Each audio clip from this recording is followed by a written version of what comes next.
na prática de exercício, pensando em controlar a sua atividade. Fazemos o nosso primeiro bate-papo aí das perguntas. 30 minutos é a nossa hora. Vamos lá, pessoal. Só para deixar claro, não sou eu quem bloqueio, não, tá? Tem 500 mensagens no meu telefone aqui. É o Elvio que está fazendo porque está atrapalhando durante ida e volta aí da palestra dele. Então, Elvio, tem algumas pessoas esperando. Eu falei que você voltaria no intervalo. Mas só para saber. Eu já voltei 3 vezes depois do intervalo. Tem mais aqui, mais e mais. Porque tá caindo sem querer a internet de algumas pessoas. E na hora de voltar já está bloqueado direto. Isso que elas Eu estão estou falando deixando comigo. bloqueado e vou justificar por quê. Porque as Isso. pessoas voltam com o microfone aberto. Aí elas voltam e não me deixam falar, e eu perco o raciocínio. Então, Ah, entendi. Então vamos para as perguntas. Mas está explicado aí. acabei de te bloquear. Vamos para as perguntas. De novo, peraí. Professor Sérgio Amauri, grande abraço, prazer revê-lo. Sérgio Amauri está na sala? Que bacana. Opa! Eita, foi meu professor esse. Esse tem moral também, hein? Professor, a gente fica reconhecendo você, fica entregando a nossa idade e a sua, hein? Olha só. Não é? Fisiologista. Elvio, pode as perguntas voltar aqui? Por favor. Vamos lá. Pessoas que estão em... tem que participar. Pessoas que estão em período de emagrecimento. Meu Deus. Pessoas que estão em período de emagrecimento, ou seja, déficit calórico, sempre terá dificuldade para acontecer a recuperação adequada ou depende da individualidade biológica? Essa é uma luta boa, viu? A gente tem que controlar para que esse déficit calórico esteja compassado com as cargas de treino. Porque não faz sentido ele ter um déficit calórico importante que ele não suporte as cargas de treino. Por exemplo, ficar tendo sobrecarga metabólica o tempo inteiro em função de ter falta de energia, né?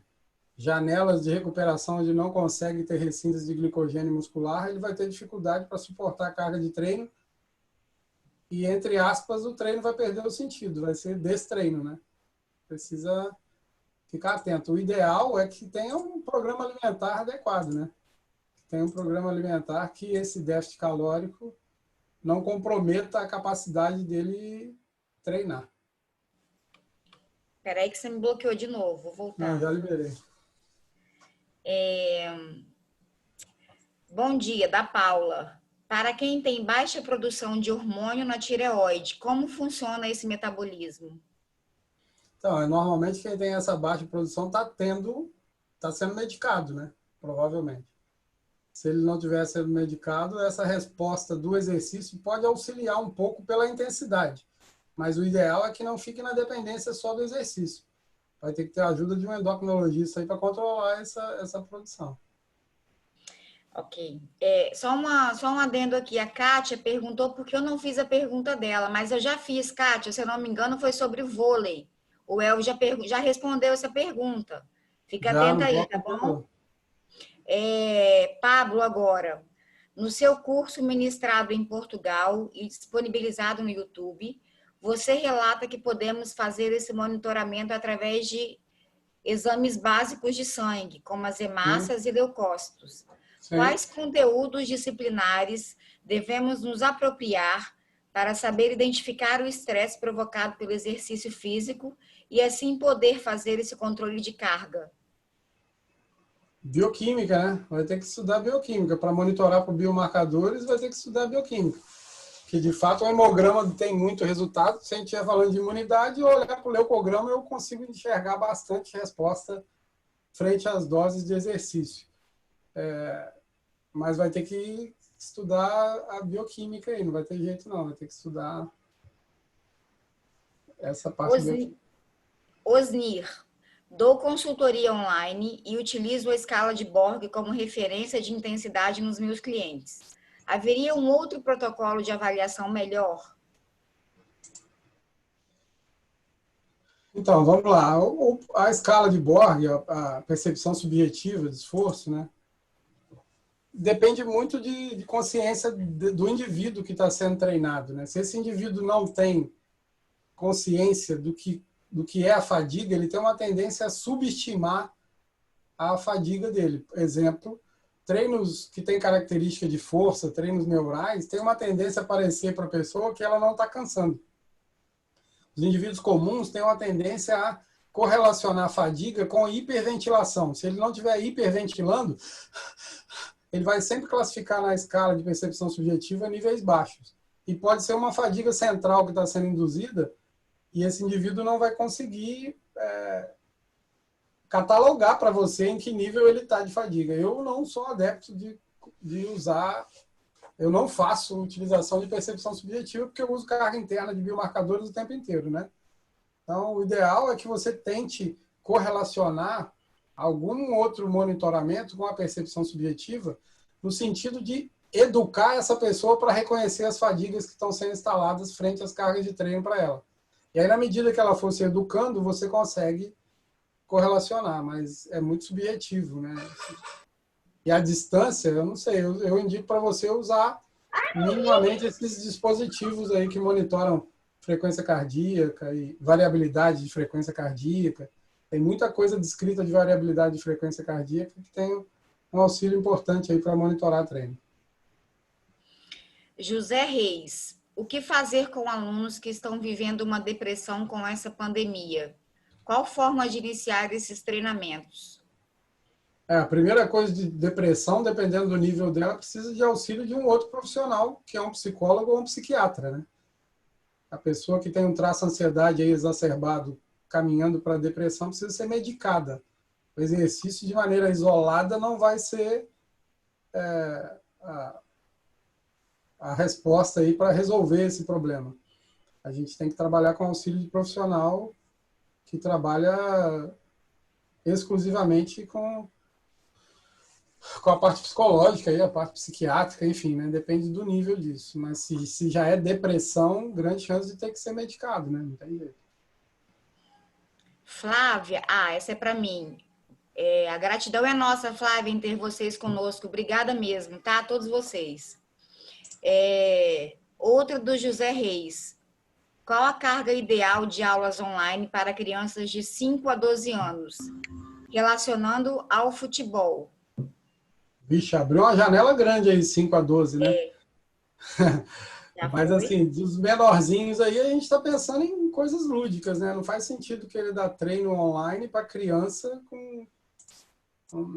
nesse momento que a gente está vivendo. Já os 12 anos aí já tem umas cargas mais controladas, mas eu ainda quero crer que eu sou de uma escola antiga aí de evitar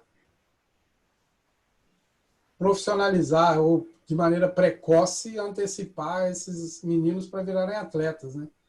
Eu sempre prezo por uma boa escola de ludicidade, de exposição a uma variabilidade grande de aprendizagem motora, desenvolvimento motor, para que depois, lá na frente, no treinamento de longo prazo, ele se beneficie.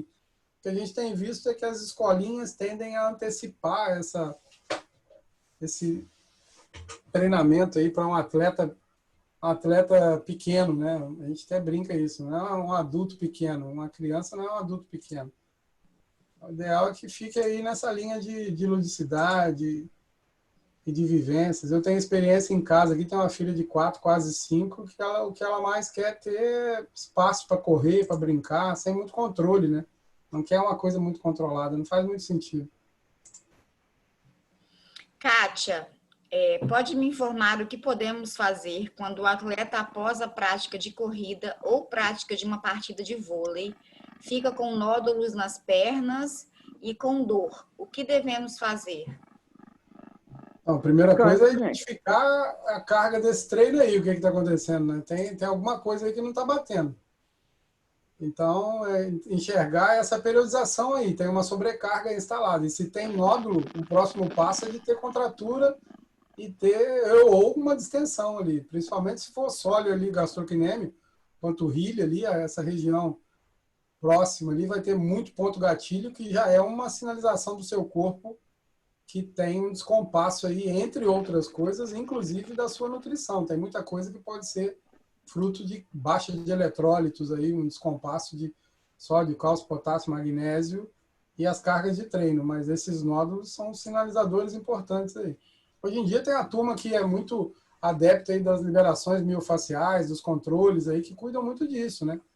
Tem os fisioterapeutas aí que fazem trabalhos profiláticos aí fantásticos, mas, a priori, eu quero crer que essa carga de treino aí tem um descompasso aí na periodização aí entre Isso tá bom, né? Acabou. dose e resposta. Ronaldo, qual a melhor forma de definir a transição do parâmetro oxidativo para o glicolítico? Lactato. Curva de lactato, cinética de lactato. Se você for fazer ergospirometria, também vai te dar, mas o lactato é mais prático e eu gosto mais. Mirtz, todo o material será enviado por e-mail? Sim, Vitória, todo o material, tá? Após a capacitação aí, ao longo desses dias, a gente envia tudo, tá bom? Matheus, A última. Como saber se o treino que estou passando para o indivíduo pode ser concorrente com outro tipo de treino que possa ser feito? A primeira coisa, Matheus, é saber qual é o seu objetivo com esse treino. Seu objetivo é produzir o que de adaptação para esse indivíduo? É promoção de saúde? Quais são os indicadores? Ah, não, é performar. Quais são as capacidades biomotoras que você quer cuidar? Você quer dar para esse indivíduo força, potência aeróbia, anaeróbia? Esse é o primeiro passo para você saber se tem concorrência, é saber se o objetivo está bem definido. Existe uma prioridade de objetivos, uma sequência ótima e, obviamente, uma distribuição ótima dentro da periodização em função desse objetivo, que também vai precisar estar alinhado com quais são as deficiências desse indivíduo que você está treinando, né? Tem até um trabalho importante que a gente publicou, que foi feito com corredores, apontando para treinos intervalados visando produção de potência em indivíduos que tinham predominância de fibra lenta e que não iam produzir potência nunca.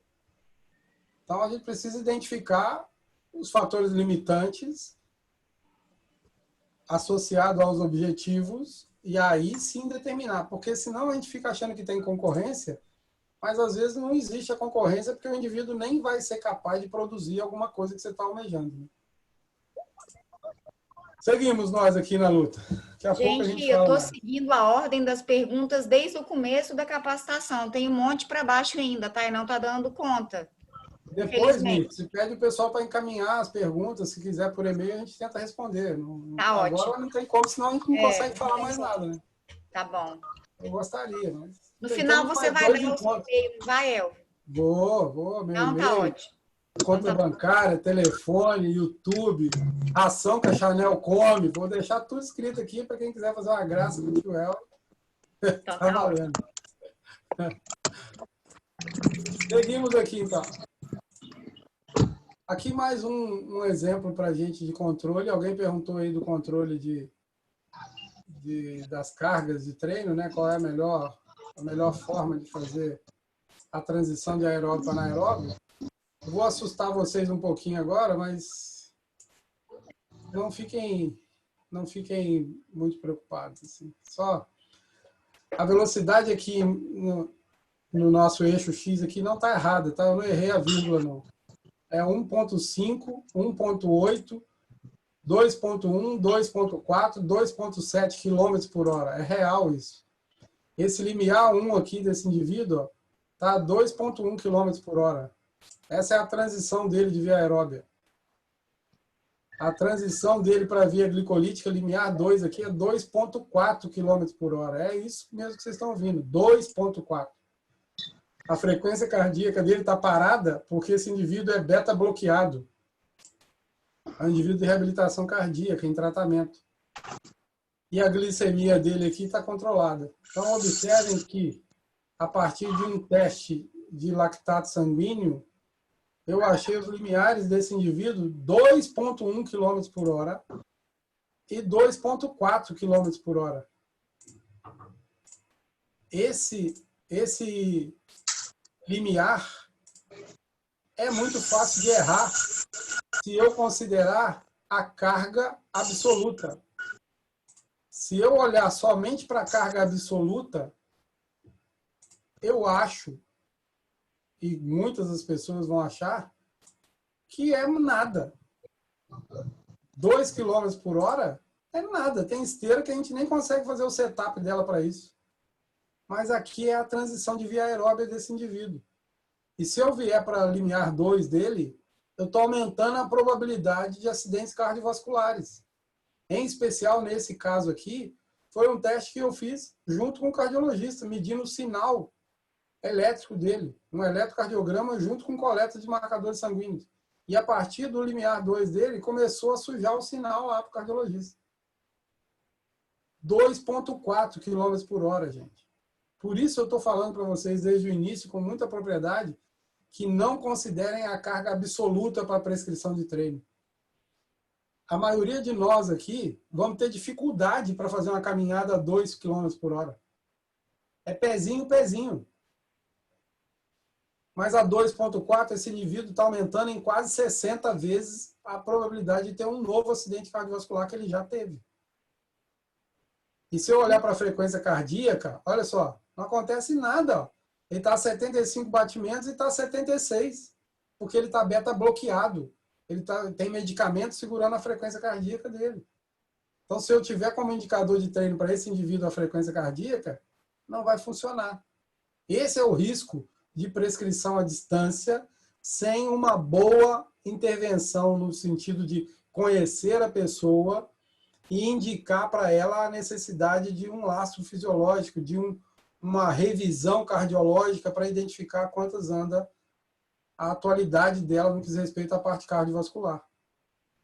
Fala sério. E isso aqui, para o treinamento de força, piora.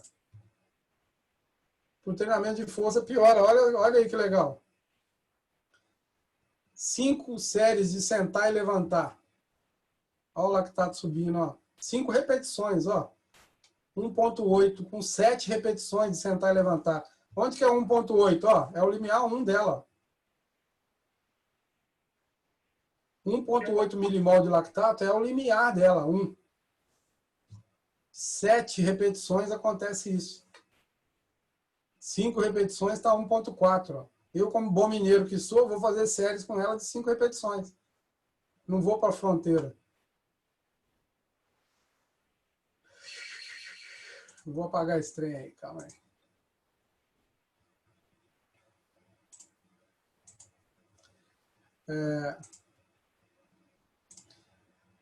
Na sequência de membros superiores, ó, cotonetinho na mão, 2 quilinhos, 1 quilinho e pouco, série de braço, bícepsinho, ó, 10 repetições, 1,5 milimol de lactato.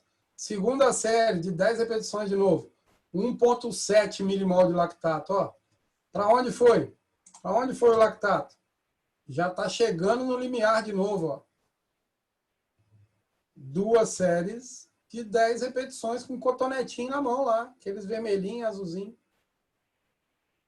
Ah, mas isso é muito pouco. É pouco para quem? A carga é sempre relativa.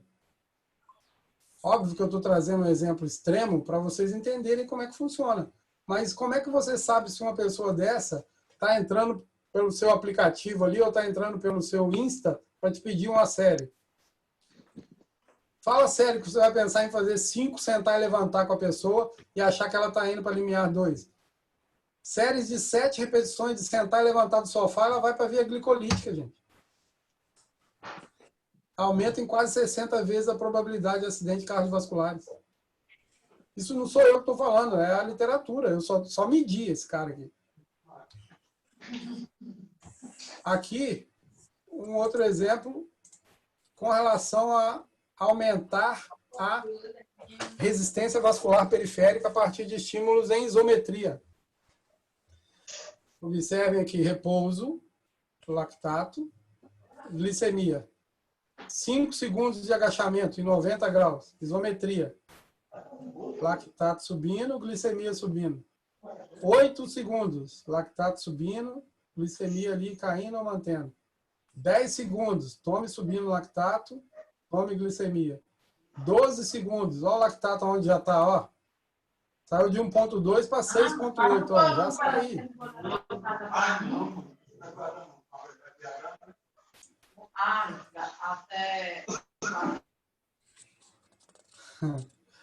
Já estou transitando de via de novo. 15 segundos de isometria. Olha o lactato aqui onde está, 10 milimol de lactato. Olha a glicemia onde está, 123. Por que essa glicemia está tão alta assim que aqui estava baixa? Ó, tome sobrecarga metabólica. Tome sobrecarga de hormônios contrarreguladores, cuidando aí, ó. Isometria. Transitando de via com exercício de isometria.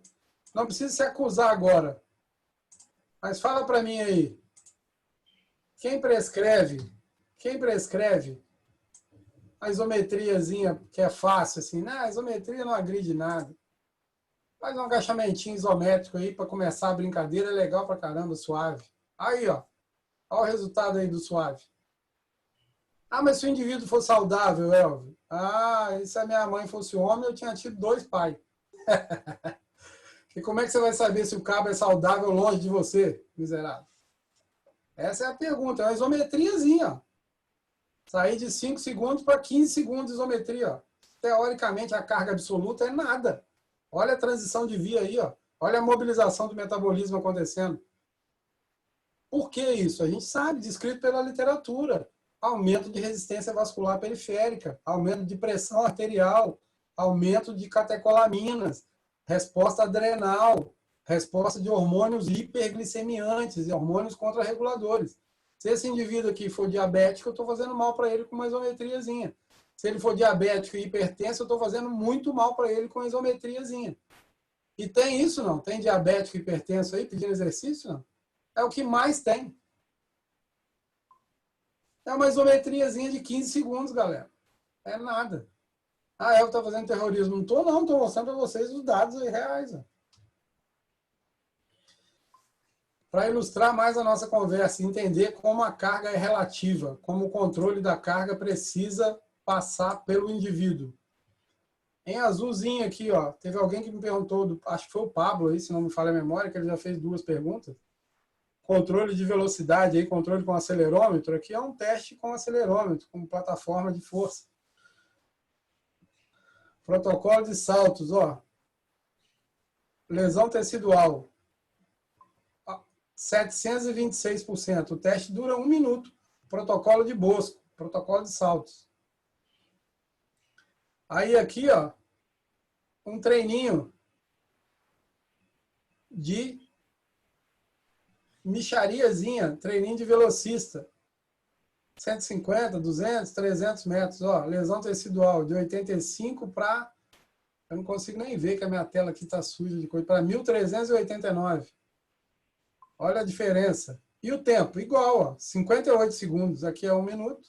Ó, aqui o tempo total de treino deu 58 segundos. Só que é um sprinter fazendo tiros de velocidade máxima. Aqui é um tiro, um teste de saltos, 1 minuto. E olha como a carga é relativa. Olha aqui que legal. 144%. Lesão tecidual de 95 para 137. Esse marcador aqui é CK, creatina quinase. O cara pedalou 6 horas. Olha que beleza. Eu vou até abrir aqui as pessoas para ver se eu enxergo alguém. Para ver a cara de espanto. Olha que beleza. 1 minuto, o cara tem 1.644% de desgaste de lesão tecidual. 150 metros de treino. 1 minuto de salto, ele tem 726% de desgaste. De 53 para 385 de lesão tecidual. 6 horas de pedal, ele tem nada. 144. Fala para mim por que é isso. Porque ficou na via aeróbia, tá adaptado, ficou na via aeróbia o tempo inteiro. Não é a carga absoluta que determina, entendeu? Fala, o cara fez um treininho de 1 minuto, pô, o cara treinou 58 segundos, desgastou nada. Esse peão aqui que desgastou 1.644 de lesão tecidual tem processo inflamatório até na tampa, demora 5 dias para recuperar. Esse aqui tá novo, ó, pedalou 6 horas da manhã, pode ir para Guarapari de novo de bike. Ele ficou na via aeróbia, está adaptado para a via aeróbia e a carga é relativa, gente. A carga é relativa. E por que esse indivíduo aqui teve um desgaste tão grande de lesão tecidual e processo inflamatório? Porque ele é um sprinter, tem predominância de fibra rápida, consegue recrutar muito músculo, consegue causar muita lesão adaptativa, muito microtrauma. Se eu botar esse outro de 6 horas aqui para fazer isso, não vai vingar, porque provavelmente fazendo uma inferência aqui quase leviana, ele tem predominância de fibra lenta, né? Vai que vai, segue o amor. Mas por que estou mostrando isso? Para ratificar. Monitorar a carga de treino, controlar a carga de treino em pandemia ou fora de pandemia, precisa partir de algumas premissas. É individual e a carga relativa precisa ser considerada. Carga absoluta não quer dizer nada. Carga absoluta não quer dizer nada. Já quando chega para os atletas, a gente precisa considerar todas essas coisas, né? Para os atletas, eu não estou mais na promoção de saúde, eu não estou mais só pensando em, não ouçam só como demérito, mas eu não estou pensando em indicadores fisiológicos de saúde, eu estou pensando em melhorar a resistência, melhorar a hipertrofia, melhorar a força, melhorar a potência, minimizar lesões, não necessariamente nessa ordem, né? E aí eu tenho um controle mais ajustado pensando na performance, né? Pensando em performar mesmo. Coloco um artigo aqui para vocês que fizemos junto com o pessoal lá da Universidade do Porto, onde identificamos produções instantâneas desses sprinters de lactato com estímulos muito pequenos, né? Estímulos abaixo de 6 segundos aqui, produzindo lactato, assim, dose cavalar. E aqui, nadador de crawl, de peito e de borboleta, mas chama a atenção de vocês que essa amostra aqui, isso é uma amostra bastante seletiva, uma amostra que tem campeões olímpicos e mundiais ali. Então, verdadeiramente, nós não vamos achar essa produção aqui entre nós, né? Pelo menos olhando para mim. Talvez algum de vocês aí seja um puro sangue. Eu sou pangarezão. Senão eu não estava aqui falando de fisiologia. Estava no Caribe já curtindo meu retorno na minha vida esportiva. Mas características individuais de atletas, super atletas, né? Como aquelas fotos que mostrei lá no início. Dos atletas de altíssima performance. Uma das coisas que a gente usa para monitorar esses atletas é identificar a fragmentação de DNA. Essas bolinhas vermelhinhas aí que vocês veem na tela, esses foguinhos aí, são DNAs íntegros ou fragmentados. A gente mede o impacto do treinamento na fragmentação desses DNAs. E aqui é um outro artigo que a gente fez, que mostrou, olha que lindo isso, ó. Lesão tecidual e processo inflamatório em repouso, 24 horas depois, 72 horas depois, 96 horas depois.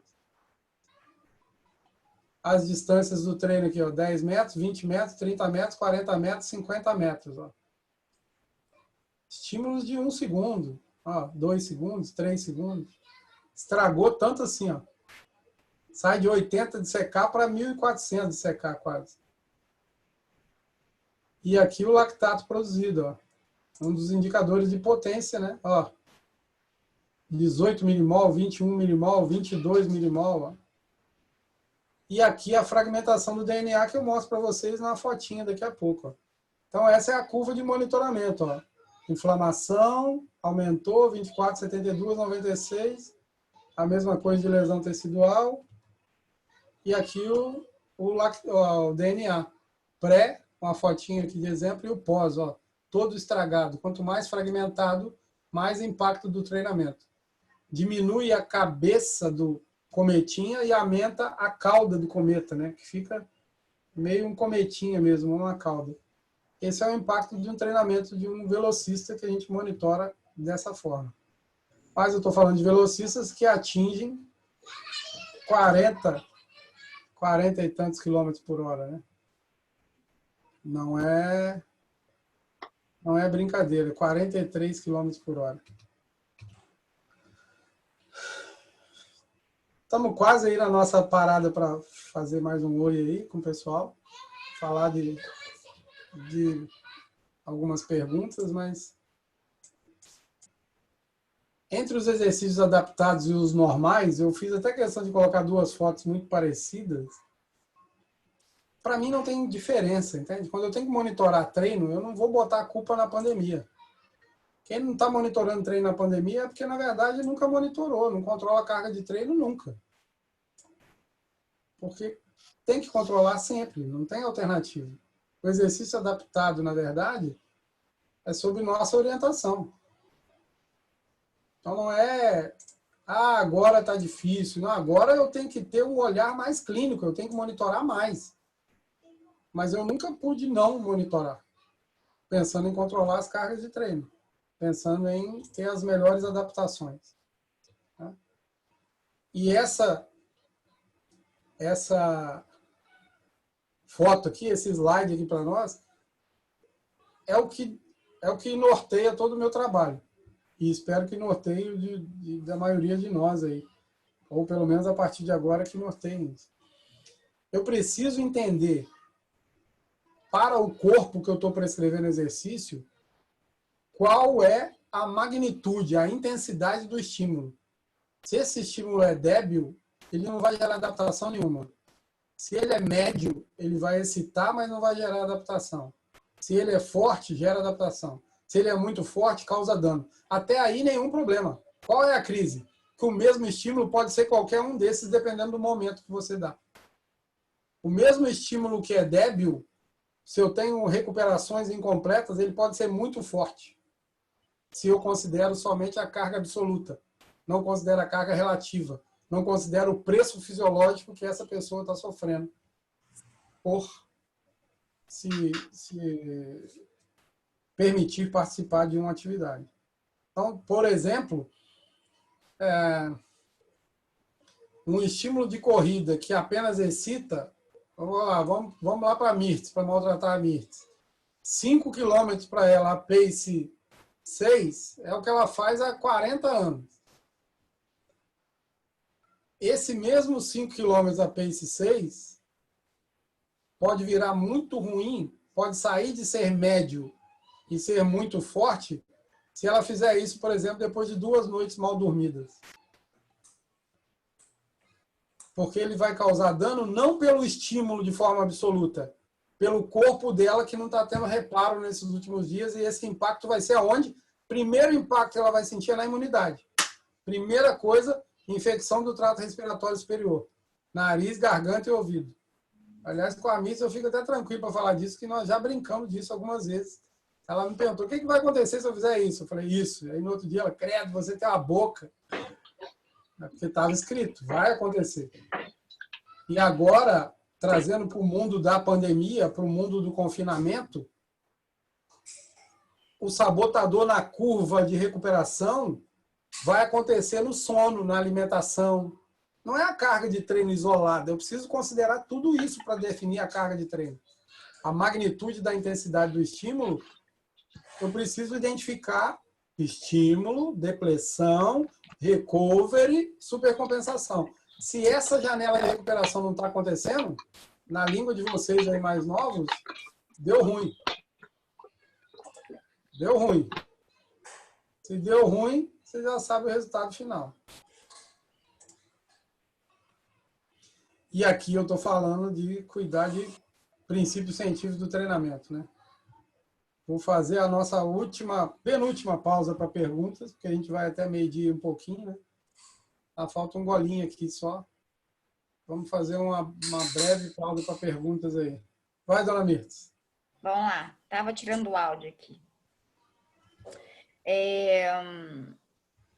Deixa eu ver onde eu parei. O Rafael está perguntando. O PSE poderia ser um indicador de depressão dos substratos?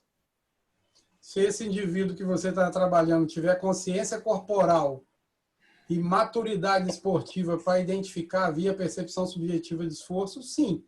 Mas acho pouco provável. Eu já trabalho com muito atleta há muitos anos e eles têm muita dificuldade para catalogar para mim fadigas diferentes da fadiga que é de hiperventilação.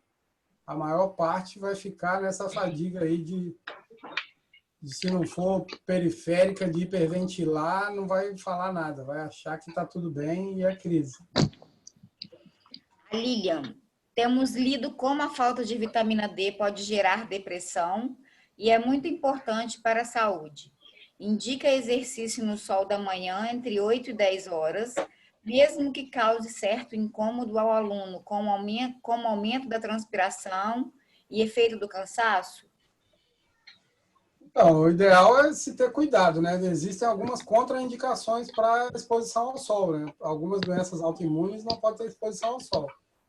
Tem que tomar cuidado com isso. Se tiver esse caso, vai ter que suplementar, né? De fato, a vitamina D por nós aí é nem vista mais como vitamina, ela já é considerada um hormônio, né?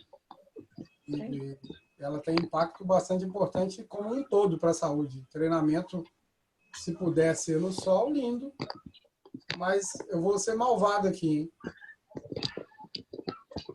Quantas pessoas que estão fazendo suplementação de vitamina D, de fato, mediram a resposta dela no sangue para saber que precisa de suplementação ou que estão comprando porque está na moda? O primeiro passo é a resposta que eu dei lá no nosso primeiro intervalo. Como é que monitora? A primeira coisa antes de monitorar é saber o indicador fisiológico. Eu tenho que saber o baseline dessa pessoa. Eu tenho que ter um painel de marcadores ali e saber, ó, o nível dela é X. Agora está X menos tanto, então eu tenho que cuidar. Mas se eu nem sei quanto era e nem sei quanto é, eu contraindico de ir suplementando sem saber qual é o valor. Entendeu? Lava na pia, não? Lavando a pia. Também. Lavando a pia. Vamos lá. Eu tô nessa também, viu, galera? Lavo prato, pia, cachorro, desço lixo, pandemia, tem essas coisas. Henrique Capelaro, em que ponto o exercício aeróbico pode ajudar para que um atleta tenha menos contusões musculares? 100%. O sonho de consumo, Henrique, principalmente se o Henrique Capelaro é aquele que eu estou pensando do futebol, É ele mesmo, né? O que a gente mais espera é que esse atleta seja capaz de usar gordura intramuscular e reserve o glicogênio dele para momentos extremamente importantes. Um tiro de 30 metros para driblar todo mundo e fazer o gol. Fora isso, ele mantém a intensidade alta, cuidando da via aeróbia bem determinada. Para isso, eu preciso ter uma via aeróbia boa, uma potência aeróbia boa, uma densidade mitocondrial boa e o corpo dele saber utilizar gordura intramuscular como fonte energética. Que aí fica sempre sobrando glicogênio ali, para hora que ele tiver que dar um pau, ele pega a defesa com as calças na canela. Esse é o sonho de consumo. Um atleta bom não é o que consome glicogênio rápido, não. Quem consome glicogênio rápido, filho, é carro de arrancada. Ronilson Chagas. Elvio, tendo em vista que as respostas fisiológicas dos atletas são diferentes, como dito que pode mudar a cada avaliação, como controlar as cargas agudas e crônicas nos atletas de futebol em tempos de pandemia? Monitorando o tempo inteiro, full time. Teste pré-participação, monitoramento durante e testes pós. Não tem alternativa. Flávio, sobre exercícios para sedentários e hipertensos, como lidar com esses tipos de alunos? American College, limiar 1, via aeróbia, sem manobra de valsalva, sem exercício em isometria para aumentar a resistência vascular periférica e monitorar. Os indicadores fisiológicos desses grupos especiais têm que ser monitorados pré, durante e pós a sessão de treino. Pensando em ultramaratonistas, o ideal seria manter treinos aeróbicos constantes nesta fase de pandemia? Sem dúvida. Faz nem sentido treinar anaeróbio. A maioria deles vai para anaeróbio pelo volume, não vai pela intensidade, né? Não tem, os ultra não tem necessidade de aumentar a pace, né? Na maior parte dos treinos eles estão já com pace estabelecido e a busca é por tolerar volumes grandes, né? Tolerar provas desafiadoras aí, grandes que a gente está falando, né, Miss? Vale a pena contar aí, que eu não sei se tem mais alguém além do Elcio aí que é ultra, mas pessoal que não sabe o que é ultra, eu estou falando de fazer 600 quilômetros aí, 400 quilômetros, 200 quilômetros. Enfim, tem minimamente aí 100 e alguma coisa, né? Não é brincar com... É pensar que ultra é maratona, não é muito além de maratona. Acho que o ponto de corte são 50, né? 80, sei lá. Mas eles fazem muito mais do que isso a propósito. Sérgio, bom dia. Poderia me esclarecer mais sobre exercícios para pessoas com problemas respiratórios?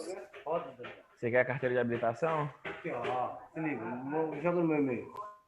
Então, problemas respiratórios, assim, fica muito vago, né? A gente tem que identificar onde é esse problema respiratório, né? Se é um problema de hematose mesmo, de troca, se é fruto agora, se é uma asma, se é anemia, se é uma fibrose, enfim, sei lá, tem mil coisas, mas via de regra,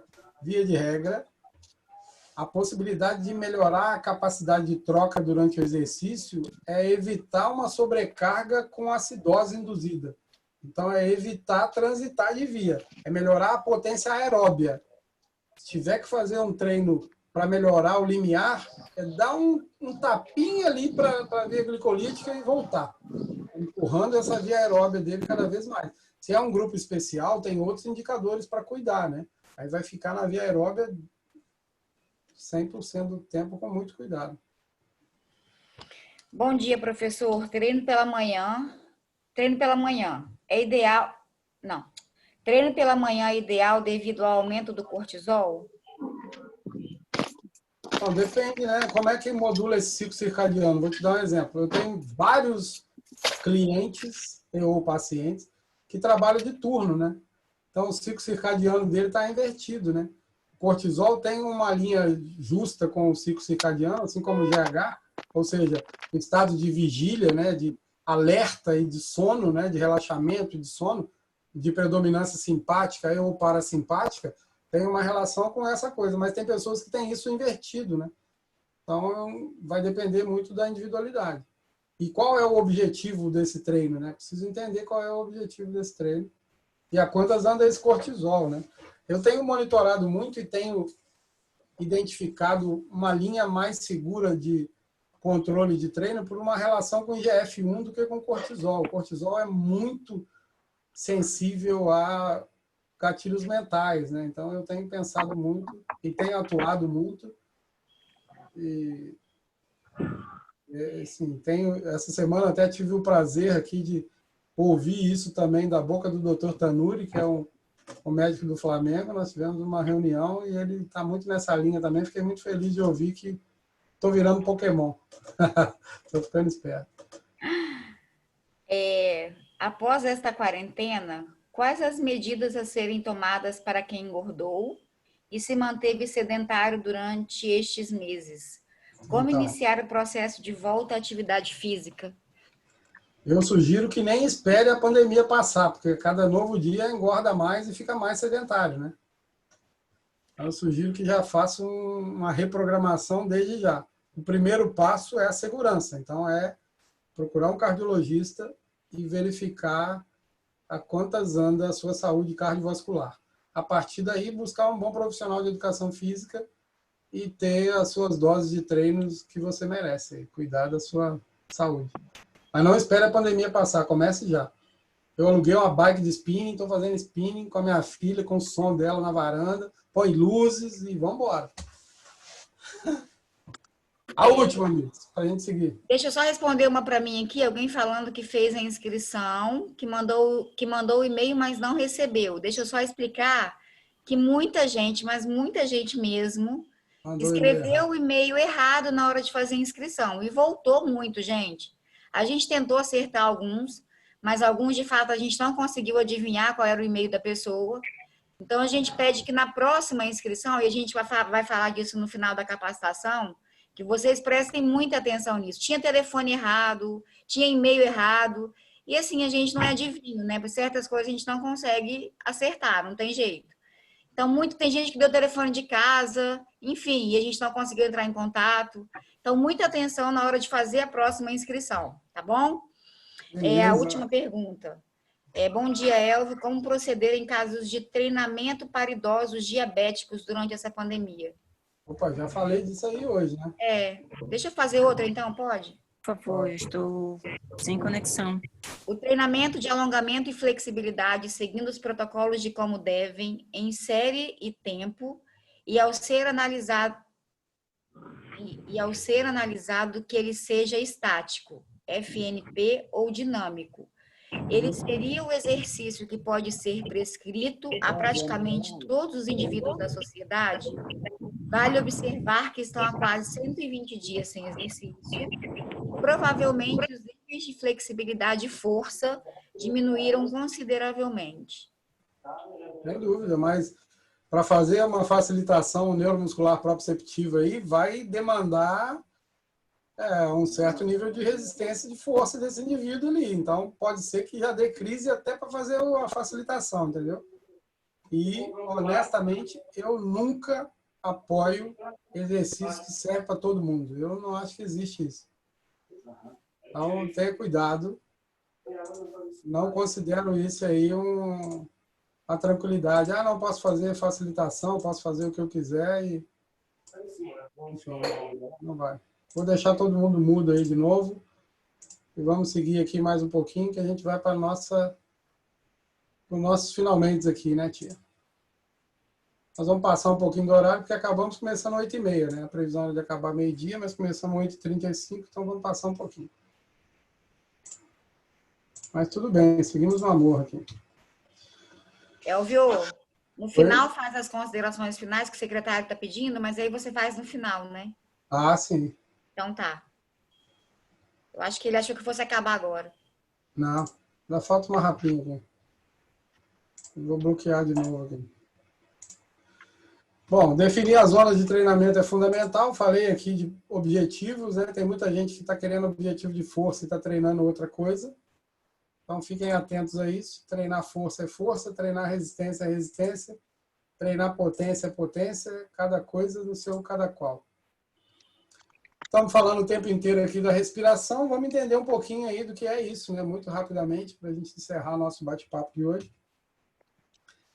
Troca gasosa, minimamente captar, transportar, utilizar o oxigênio para a produção de energia. Preciso dizer a todos e relembrar, que a maioria tem certeza que sabe disso, mas só para relembrar. Tudo bem? Boa parte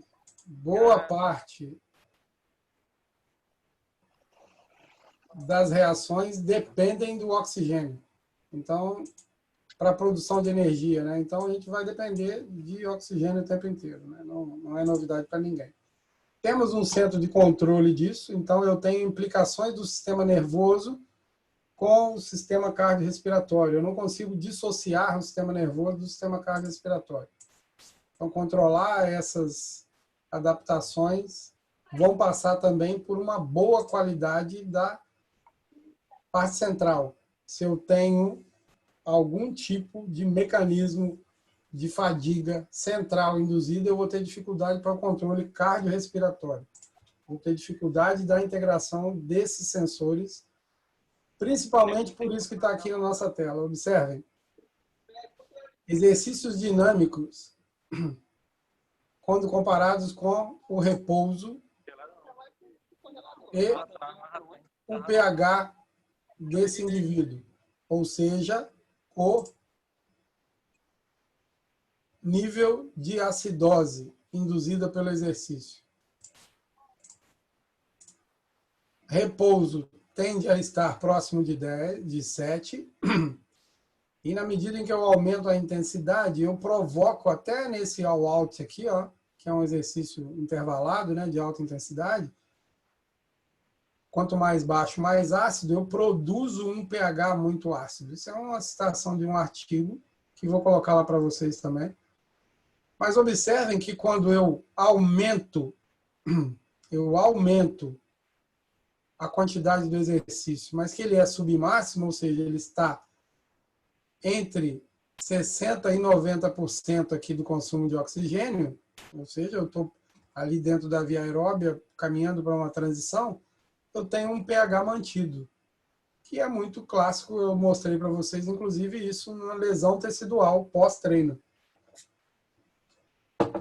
Se eu mantenho limiares, eu consigo ter uma melhor resposta e um menor desgaste.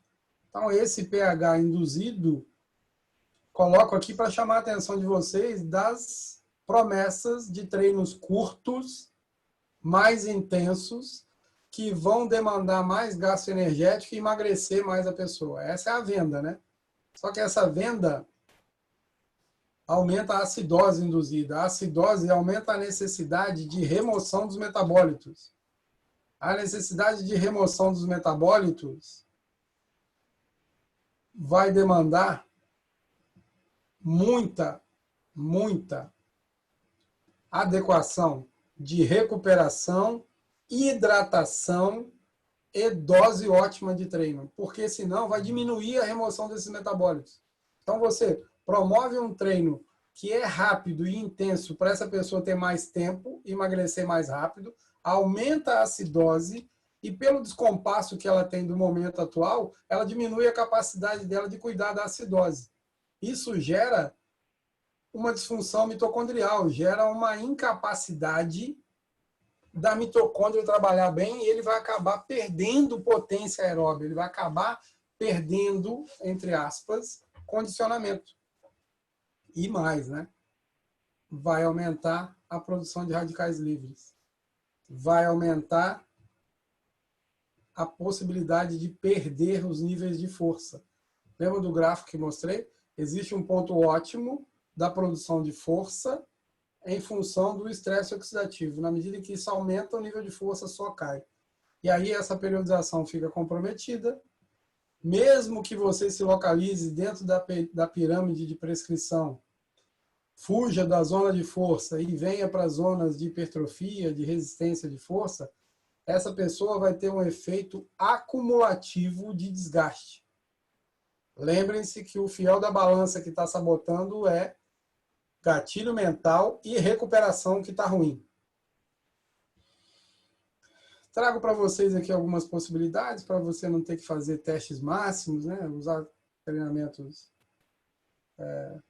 concorrentes, aí, não ter que fazer definição de carga ótima com um RM, então você pode estimar isso por zonas de repetições, mas nós vamos ter um dia aqui para falar só de treinamento de força.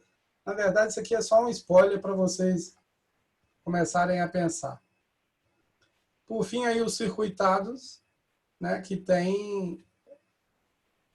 Alguém já fez uma pergunta aí, não me lembro quem, que tem o risco de você querer fazer o treino que não é seu, porque você está vendo o colega do lado, né? E hoje em dia isso acontece na plataforma do Zoom, né? Eu estou vendo várias pessoas treinando e eu treinando as aulas de spinning, as aulas de circuito e tudo mais, eu preciso cuidar para que a minha carga seja a minha carga e não a do coleguinha lá que eu estou disputando com ele. Essa é a panorâmica geral para um controle de periodização do treinamento ou controle de carga de treino, né? Todas essas variáveis moduladas simultaneamente, né?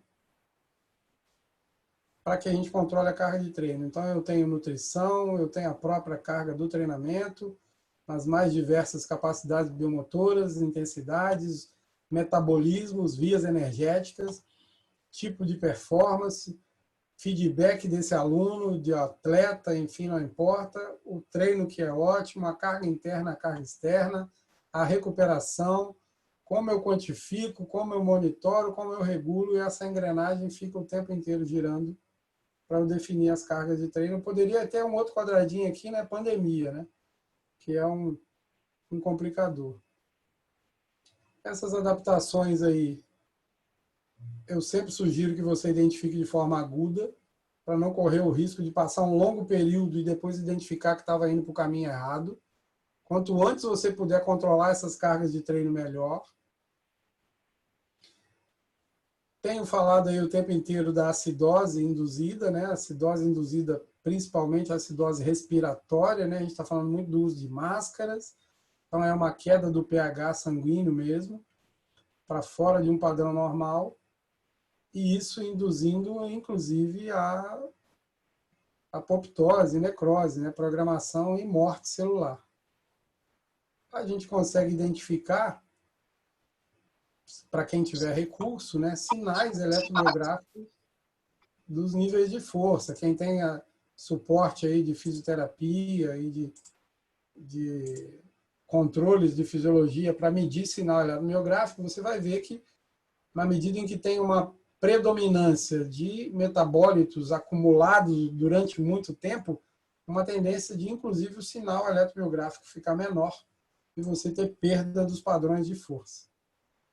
Esse é o conceito mais moderno que tem, né, de monitoramento 24/7, que é 24 horas por dia, 7 dias por semana. É estar full time identificando o treino invisível, né?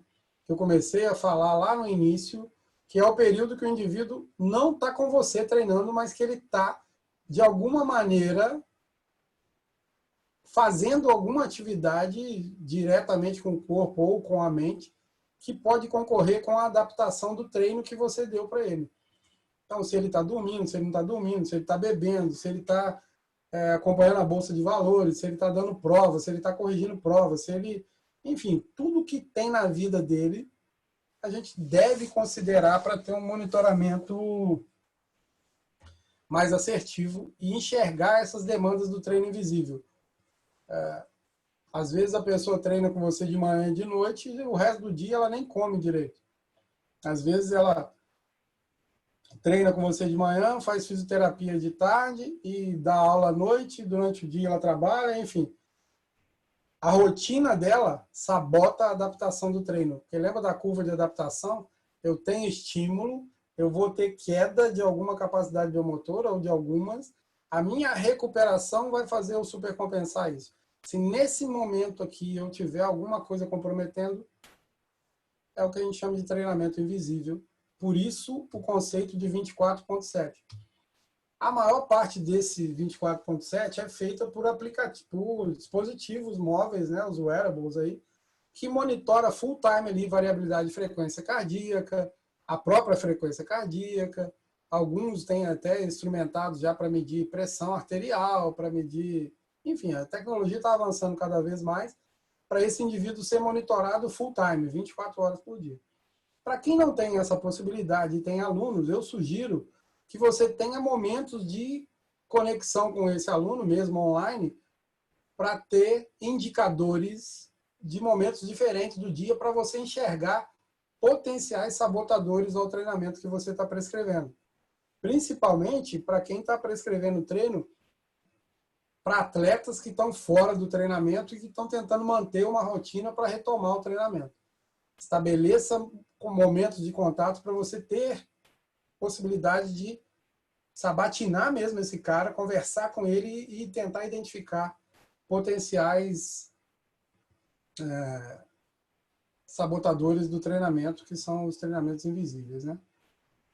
Trago para vocês de novo a curva aqui de adaptação, só para ratificar o que tinha falado.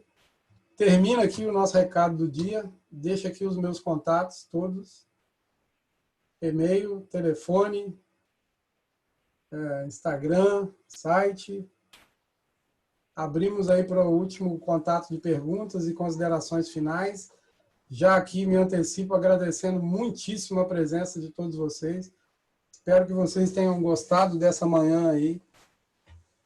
Eu confesso a vocês que sou suspeito para falar, porque eu amo muito o que faço, a fisiologia, o treinamento, a bioquímica. Quem me conhece mais de perto sabe disso. Eu amo muito treinamento, amo muito isso. Então, sempre que eu puder, vai ser um prazer falar e me divertir aqui nessa manhã. Espero que vocês também tenham se divertido. Agradeço muito. O secretário ainda vai falar conosco aí. Nesse meio do caminho, enquanto ele se prepara para falar conosco, eu tenho aí um tempinho para responder as últimas perguntas aí. Deixa eu só perguntas fazer que ficarem para trás, encaminha por e-mail lá, que dentro do possível a gente vai respondendo. Só uma consideração final minha aqui, gente, rapidinho. Obrigada, gente, pela atenção de vocês. E a próxima capacitação já tem data, eu passei para o grupo, se eu não me engano é 25 de julho, é um último sábado do mês, e a gente vai precisar fazer novamente as inscrições da mesma forma que a gente fez dessa primeira. Então, até para corrigir os e-mails, né, Mirtz? Até para mandar o e-mail certo. Isso. Mas só para ficar já na memória de vocês aí, não vai ser automático. Todo mundo vai precisar refazer a inscrição para todas as próximas capacitações. Tá bom? Do mais, a gente agradece. Vai mais responder mais. O secretário vai dar uma fala em seguida, logo depois das respostas que o Elvo vai fazer ainda. Deixa eu abrir aqui só um minutinho, porque eu já tinha fechado isso, Elvo. Você me pegou de calça curta aqui, peraí. Ah, mas essa é a estratégia, filho. A surpresa é que arrebenta. Não é? Vamos pegar umas poucas perguntas aí, o resto encaminha por e-mail. Eu vou pegar algumas aleatórias aqui, é bom que dá oportunidade para quem fez depois também. Vamos lá. Em que ponto o exercício aeróbico pode ajudar para que... Eu já fiz essa, para que um atleta tenha menos contusões muscular. Não, não fez não. Acho que não. É.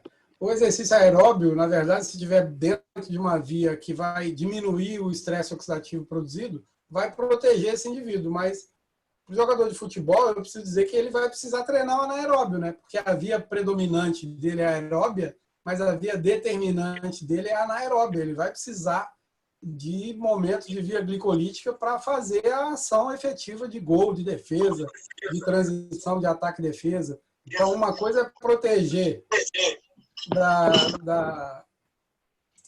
como é que fala? Da lesão e ficar ineficiente, né? Não produzir resultado, né? A gente tem que combinar essas duas coisas, né? Então, o ideal é que ele treine o que ele precisa. A via predominante dele, aeróbia, ok, mas a determinante vai ser glicolítica. Peraí que você me fechou o áudio de novo aqui, rapidinho. Aí. Bom dia. Seria possível falar sobre o uso de pré-treino continuamente e de que afeta fisiologicamente de forma negativa? Então, vamos lá. O efeito termogênico do exercício já vai cuidar disso, né? A própria antecipação que a gente tem, só de pensar em fazer exercício, já vai gerar um setup antecipatório aí que você vai cuidar. A maioria das pessoas que eu atendo na clínica usa o termogênico sem precisar do termogênico. Está indo no embalo da maré ali, né?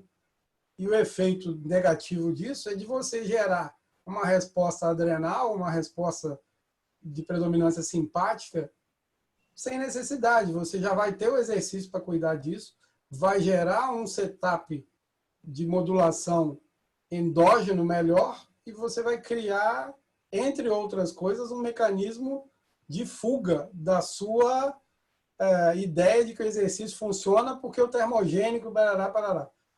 Não é muito legal. Eu não gosto disso e não vejo muita necessidade. Dificilmente. Salvo engano para os indivíduos que vão fazer exercício muito cedo e têm dificuldade para sair da cama, para acordar, tem aquela coisa, mas, via de regra, os primeiros 30 segundos de exercício já resolve disso. A reposição pode ocorrer durante a corrida, pensando em ultracorrida de 100K para mais. Pode e deve, dependendo de quanto é o volume de corrida. Se ele não fizer isso, vai cair a intensidade da corrida, ele não vai conseguir suportar, né? Elvio, essa deficiência de ferro ocorre mais nos corredores ou nos ciclistas também? Depende de qual é o mecanismo, né? Se o mecanismo for hemólise por impacto, mais nos corredores.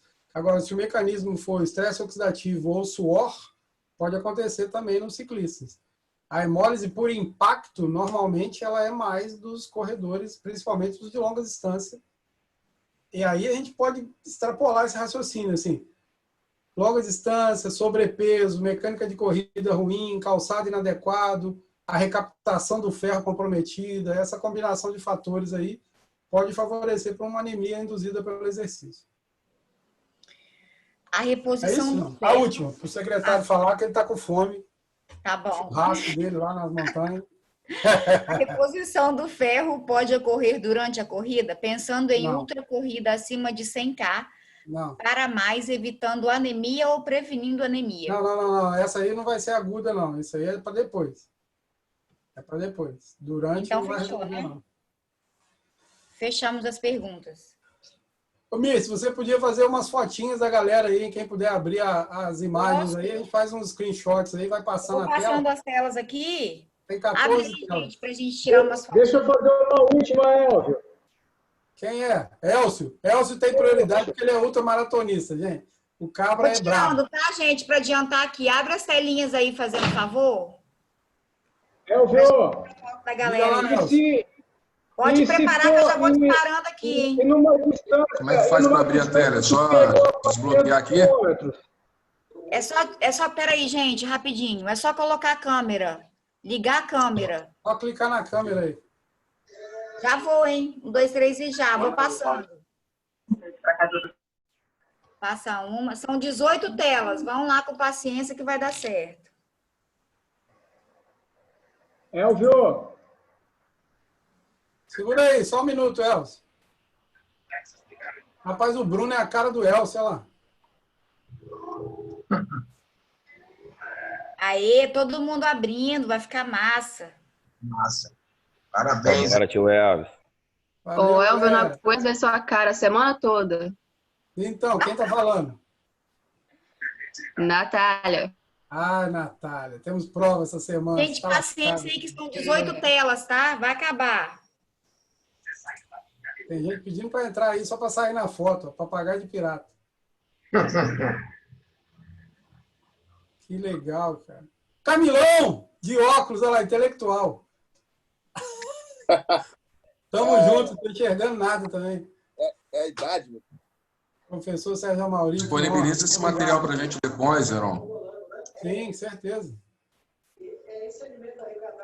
Tá acabando. Falta uma. A última. Professor, queria te parabenizar aí pela Pronto, manhã El. maravilhosa aí de conhecimento, tá? Parabéns mesmo. Nota 10. Deixa eu responder só o Elcio aqui, que o Elcio tem um lugar especial no meu coração, que eu já passei 15 horas pegando o sangue dele, monitorando ele. Um trecho Anchieta Vitória, hein, Elcio? Boas recordações. Elvio, Diga lá, meu querido.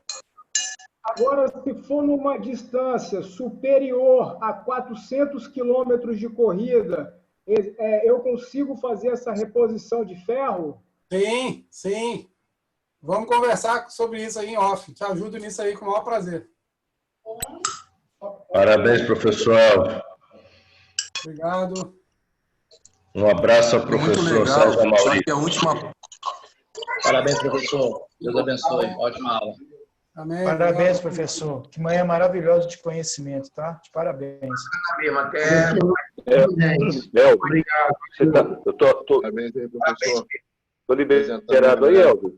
Liberado, Filipão, por favor. Fazer uma consulta com você, com certeza. Vamos embora. Gente, bom dia. Quase boa tarde já, né? Boa tarde, 12h40. Nós iniciamos um pouquinho atrasado, né, esta palestra, e eu tive uma fala no início e fiz questão de estar aqui também nesse encerramento deste primeiro módulo, né. Queria parabenizar ao Elvio, tá? Não é surpresa para a gente, né, a capacidade do Elvio, o conhecimento do Elvio. Quando nós discutimos isso, esse modelo, essa proposta da realização desse curso dentro do aplicativo Zoom, nós sabíamos que iríamos ter um retorno muito grande e a quantidade de inscrições falam por si, né? E a quantidade de pessoas presentes dentro de todo esse período, que foi esta manhã bem proveitosa, bem gostosa, de grande conhecimento, de troca de saberes aí importantes, né? Eu queria agradecer demais, né, a todos vocês, dizer que no último sábado do mês de julho, nós vamos estar no segundo módulo dessa capacitação. É importante frisar aquilo que Nietzsche já colocou, né? A sua inscrição para o primeiro módulo não garante a sua participação para o segundo módulo. É necessário que você faça novamente a sua inscrição. Nós vamos estar em contato constante com todos os senhores, da mesma forma que foi o primeiro módulo. As pessoas que participaram deste módulo receberão os seus certificados, né, relacionados a este módulo, tá certo? Nós temos aí, foi gravado, como o Elvio bem disse, nós temos registro aí de todas as pessoas que participaram, e as pessoas que participaram receberão os seus certificados, né?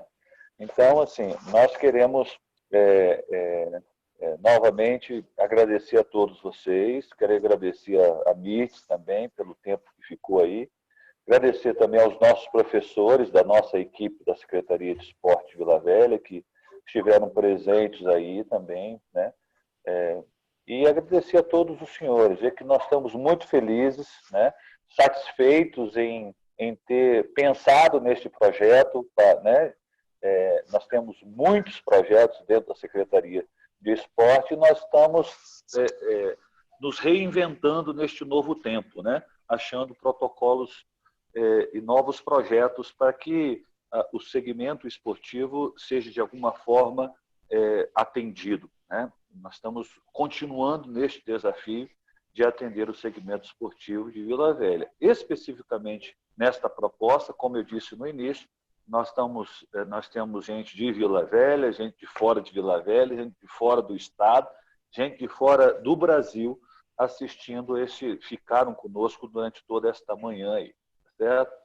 Então, muito obrigado a todos os senhores, né? Estive em contato com o prefeito Max Filho, que mandou externar a todos os senhores aí os parabéns, os agradecimentos também por estarem presentes conosco, com a equipe da Secretaria de Esporte de Vila Velha, né? Nesse convite que nós fizemos, né?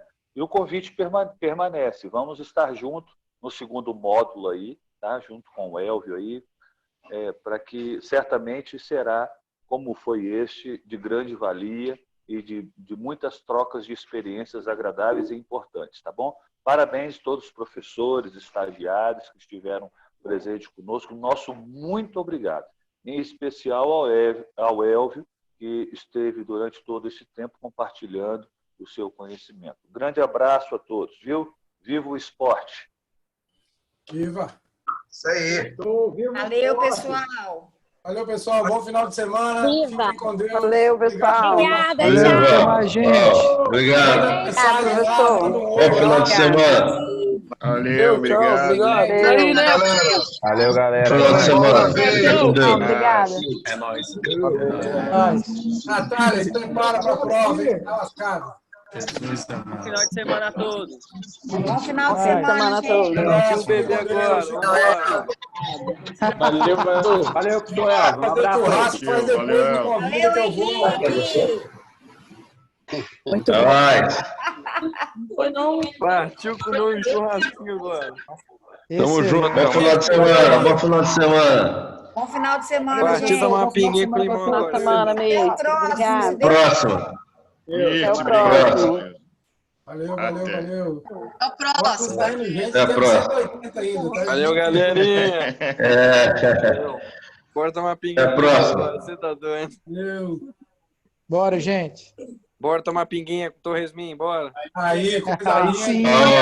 Cuidado com álcool. Cuidado com álcool na pandemia. Vou lavar a mão. Aí, então, aí. Bom, meu amor, beijo. Beijo. A turma Um abraço. não bebe. Depois que eu conseguir compilar isso aqui, eu vou botar lá no YouTube, hein? Prestando continuância aí. Ô, Miss, tira a fotinha aí também, agora que eu apareci, ó. Ah, o Peraí, Nelson entrou peraí, agora, fica tira a aí. foto dele. Vai lá, o 2, 3 e já. Isso aí. Do ladinho do secretário, hein, Elcio? Rapaz. Saiu bem na fita, hein? Entre o secretário e Elcio. Rapaz, filho. O cara que corre 600 quilômetros vai Vou ser tirar bobo, até não. outra para garantir. Ó, eu esqueci de Um contar, lado Miss. secretário do outro, você quer mais o que, Elcio? Hein? Miss, eu esqueci de contar. A passagem mais interessante da minha vida é com o Elcio. Cheguei em casa morto, depois de monitorar ele. Cheguei em casa, falei com o Roberto, ele falou, você tá cansado, você veio de carro, imagina o cara que veio correndo. 15 horas correndo. 15 horas correndo, e eu pegando o sangue dele de hora em hora. Eu lembro que você me disse isso. Você tá doido. Eu cheguei morto, eu vi no carro, hein? Imagina ele. Eu cansei de ouvir. Você tá 15 doido? horas sangrando. Foi massa, foi massa. Ô, gente, eu vou sair aqui. Até a próxima. Valeu, pessoal. Vou desconectar aqui. Um grande abraço para todos. Parabéns, hein? Beijão pra vocês. Tio Henrique. Ah, tchau.